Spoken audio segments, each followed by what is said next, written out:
வணக்கம் தோழர்களே. கற்பு கனல் கண்ணகி என்ற ஒரு கதாபாத்திரத்தை படைத்து பெண்ணின் பெருமையை இந்த மண்ணிலே மலரவிட்ட ஒரு மாபெரும் காவியமாம் சிலப்பதிகாரத்தை ஈரடி கொண்ட திருக்குறள் போல நம் கண்முன்னாலே கொண்டு வந்து நிறுத்தியவர் கவிக்கோ அப்துல் ரஹ்மான் அவர்கள்.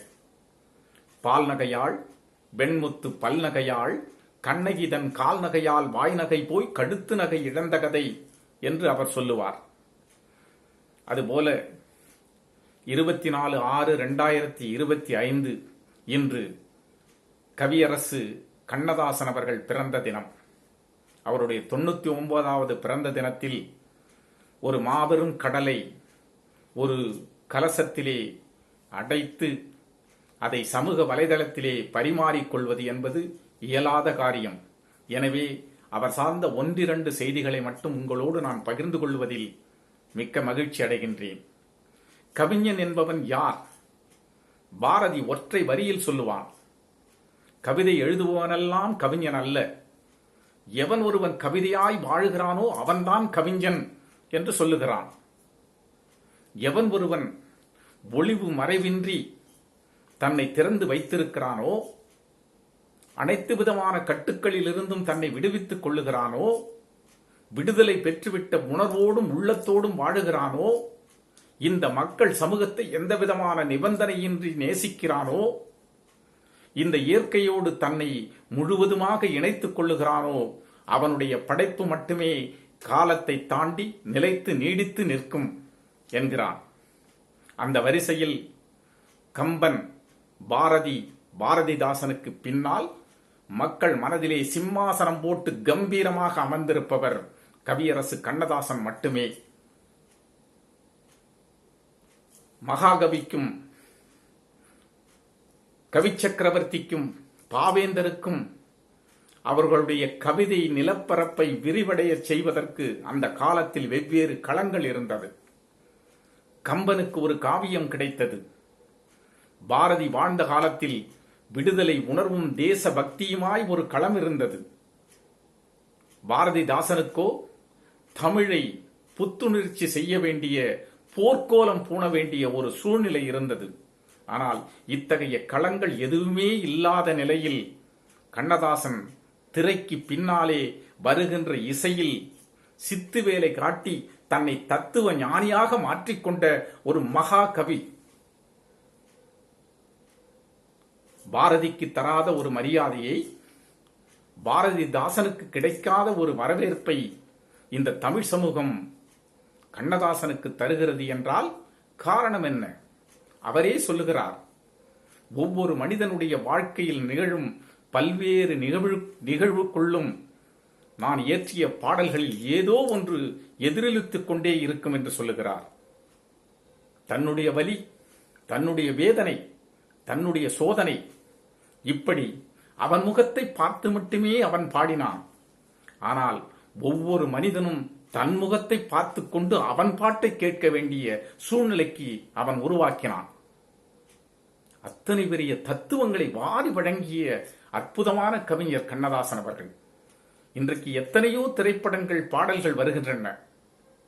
சென்ற வாரம் வந்த படத்தில் ஒரு பாடலை கேட்ட செவிகள் இந்த வாரத்தில் காது கொடுத்து கேட்க தயாராயில்லை. ஆனால் 1960களில் கண்ணதாசனால் வடிவமைக்கப்பட்ட அத்தனை பாடல்களிலும் இந்த தமிழ் சமூகம் மயங்கி கிடக்கிறதே. தன் முகத்தில் சொந்த சுயதரிசனம் தேடி அந்த பாடல்களில் சிலிர்த்து போய் நிற்கிறதே இந்த தமிழினம். காரணம் என்ன? காரணம் என்ன? அவன் தன்னுடைய வாழ்க்கை முழுவதையும் போராட்டமாகவே அமைத்துக் கொண்டு அதில் துணிச்சலோடும் நம்பிக்கையோடும் பயணத்தை தொடர்ந்தவன். அப்படி தொடர்ந்த வாழ்க்கை பயணத்தில் தன்னுடைய சொந்த அனுபவங்களையும் இந்த சமூகம் சார்ந்த அனுபவங்களையும் கவிதைகளாக மக்களுக்கு வடித்தெடுத்து வாரி தந்தவன். மக்களிடம் சென்று சேருவதற்காக எளிமையான சந்தத்திலும் அவர்கள் புரிந்து கொள்ளுகின்ற சாதாரண நடையிலும் மிக எளிமையாக சென்று சேர்த்தவன். கவியரசை படிப்பதற்கு நீங்கள் பல்கலைக்கழகங்களிலே பட்டம் பெற்றவராக இருக்க வேண்டிய அவசியம் இல்லை. தமிழ் எழுத்துக்களை ஒன்று கூட்டி படிக்க தெரிந்தால் போதும், கண்ணதாசன் உங்கள் கைகளை பிடித்துக் கொண்டு கூடவே நடந்து கொண்டிருப்பான். அப்படிப்பட்ட அற்புதமான பாடல்களை வாரி வழங்கியவன் கண்ணதாசன். வெறும் பாடலாசிரியர் மட்டுமல்ல, அவர் ஒரு பன்முக கலைஞன்.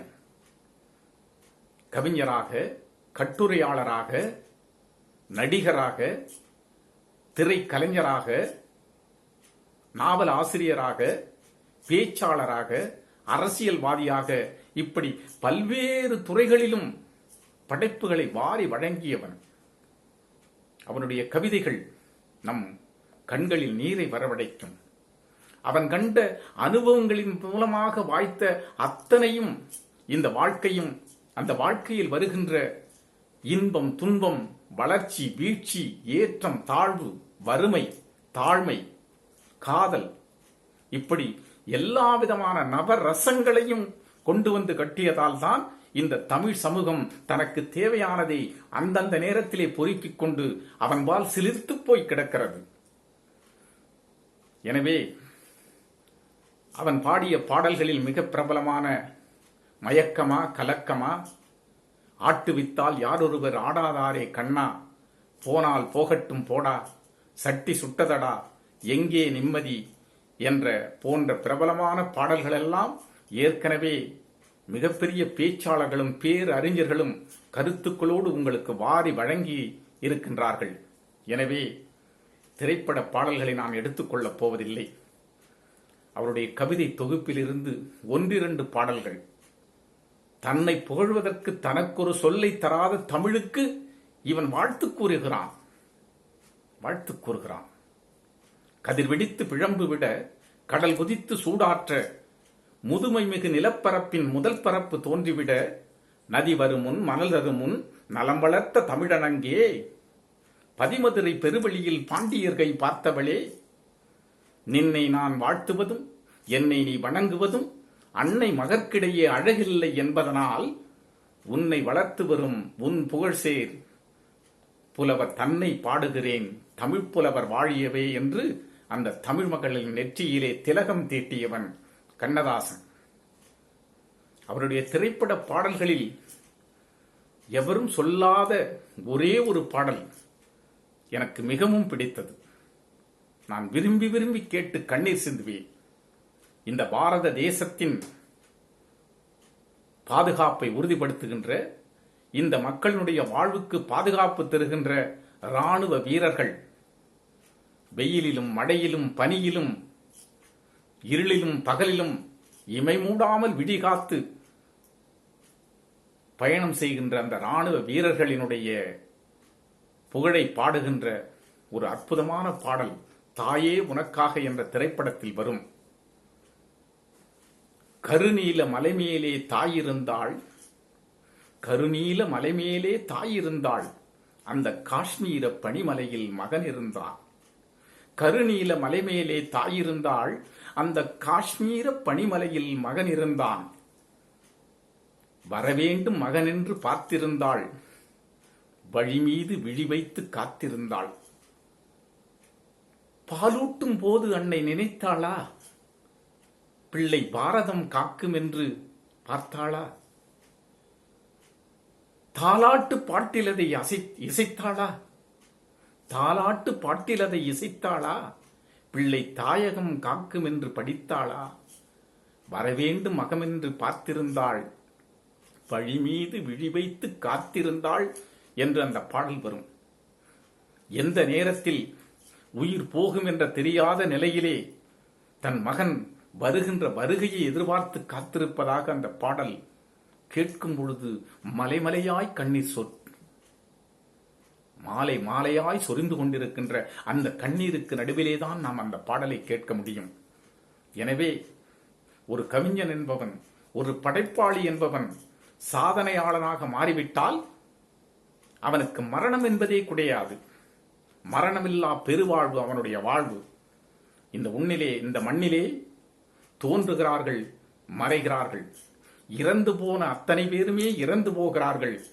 ஆனால் ஒரு சிலர் மட்டும்தான் காலமாகிவிட்டார்கள் என்று சொல்லுகிறோம். காலமானார்கள் என்றால் என்ன பொருள்? அவர்கள் வாழ்ந்த காலத்தை தன் காலமாக மாற்றிக்கொண்டவர்கள். அதிலே கண்ணதாசன் கொஞ்சம் வித்தியாசமன். அவன் வாழ்ந்த காலம் மட்டுமல்ல, அவன் மறைந்த பிறகும் கூட இந்த மண்ணில் வாழ்கின்ற மனிதர்கள் காலத்தை முழுவதும் ஆக்கிரமித்துக் கொண்டு அவர்களோடு பயணித்துக் கொண்டிருக்கின்ற ஒரு அற்புதமான மகா கவிஞன். அவர்களுக்கு மரணமே கிடையாது. அதை கண்ணதாசனே சொல்லுகிறான். சங்கமத்தில் பங்கு கொள்ளும் மங்கை மலர் பங்கயத்தில் தங்கமணி பிள்ளை ஒன்று ஜனனம், அது தன்கடமை முடிக்கும் முன்பே மரணம். சேற்றில் ஒரு செங்கடு நீர் ஏற்றி வைத்த தீபம் என சாற்றி வைத்த வண்ணமலர் ஜனனம், அது தன் அழகினால் அடையும் மரணம். உண்டவன காரணவன் தொந்தி என விம்மி வரும் நண்டில் ஒரு பிள்ளை நண்டு ஜனனம், அது தந்த பின்பு பெற்ற நண்டு மரணம். ஆடுகடலோடு சிப்பி ஊடுபள்ளி கொண்டிருக்க பாடுமணி முத்து ஒன்று ஜனனம், அதை நாடு பெற்ற பின்பு சிப்பி கொள்ளும் மரணம். வாழை இலை தண்டு மலர் காய் கனி என வாழையடி வாழை ஒன்று ஜனனம், அதை தந்த பின்பு தாய் விழுந்து மரணம். ஆனால் ஒன்று மட்டும் நிச்சயம் சொல்லுகிறான். இதுவரை ஜனனம் மரணம் என்று சொல்லி வந்த அவன் சொல்லுகிறான் இறுதியாக, ஒன்று மட்டும் நிச்சயம். வாழை தண்டு மலர் காய் கனி என வாழையடி வாழை ஒன்று ஜனனம், அது வந்த பின்பு தாய் விழுந்து மரணம். அறிவு ஊற்றில் ஒரு பாட்டெழுதும் செந்தமிழ் மாகவிக்கும் மரணம், அது வந்த பிறகுதான் பெருமை ஜனனம் என்று தனக்குத்தானே பாட்டெழுதி வைத்துவிட்டு இந்த மண்ணை விட்டு மறைந்து போன அந்த கவிஞன் காலம் முழுவதும் நம் நெஞ்சங்களிலே வாழ்ந்து கொண்டிருக்கிறான் என்றால், அவன் நம்முடைய வாழ்வின் அத்தனை விதமான பரிணாமங்களிலும், துயரத்திலும், மகிழ்ச்சியிலும், இன்பத்திலும், துன்பத்திலும், வறுமையிலும், தாழ்மையிலும், வளர்ச்சியிலும், வீழ்ச்சியிலும் நம் அருகே இருந்து ஒரு தன்னுடைய பாடல் மூலமாக நமக்கு பாடம் நடத்தி கொண்டிருக்கின்றான். அந்த மாபெரும் கவிஞனுடைய பிறந்த நாளில் வாழ்ந்தாங்கு வாழ்ந்து அவன் புகழ் நீடிக்க வேண்டும். இதில் மாற்று கருத்தில்லை. கடைசி தமிழன் உள்ளவரை கண்ணதாசன் அவன் கைபிடித்து நடந்து கொண்டிருப்பான் என்பதில் மாற்று கருத்தே இல்லை என்பதை சொல்லிக்கொண்டு அந்த கவிஞன் வாழ்க வாழ்க என்று கூறி விடைபெறுகிறேன். நன்றி, நன்றி.